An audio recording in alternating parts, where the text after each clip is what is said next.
How to recall mail in Outlook mobile app. Hey everyone, welcome back to the channel. So a lot of you guys were asking this question. So in today's video, we're gonna find out how we can recall mail in the Outlook app.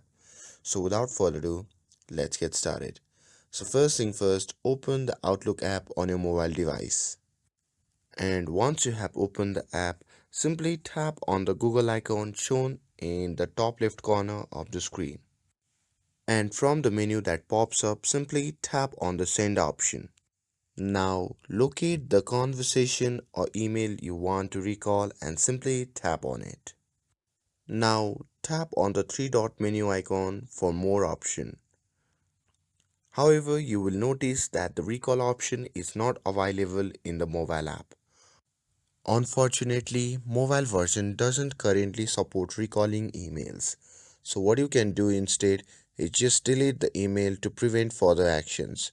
If it hasn't already been opened by the recipient, simply tap delete icon or option on the screen. And that's it.